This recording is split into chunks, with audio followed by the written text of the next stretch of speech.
পবিত্র নিয়ত একজন মানুষকে কত দূর পর্যন্ত নিয়ে যেতে পারে, এই ভিডিওটা দেখুন একবার ভাই।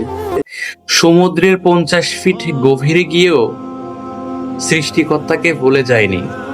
আহা, মাশাল্লাহ, সুবহানাল্লাহ। দেখুন, আসলে আমাদের হাতে এত এত সময় থাকে, আমরা আসলে ঠিকমতো সৃষ্টিকর্তাকে স্মরণ করি না। আর এই মানুষটাকে দেখুন, এই যে সমুদ্রের এত এত গভীরতা, এই যে সমুদ্রের ঢেউ, মানে তলদেশ, একটাবারও কি ভেবে দেখেছেন যে এই তলদেশে যেতে বা তলদেশে গিয়ে মাটির নিচে ওনাকে যেতে কত সময় লেগেছে? আর সেখানে গিয়াও যে সৃষ্টিকর্তাকে সে স্মরণ করতেছে, নামাজ পড়তেছে। মাশাল্লাহ, সুবহানাল্লাহ।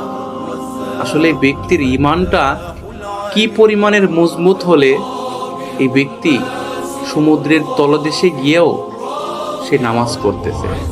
আসলে আমাদের প্রত্যেকের ঈমানই এরকম মজবুত করে গড়ে তুলতে হবে। এই ভাইটির ঈমান এতটাই মজবুত, দেখে মুগ্ধ হয়ে গেলাম।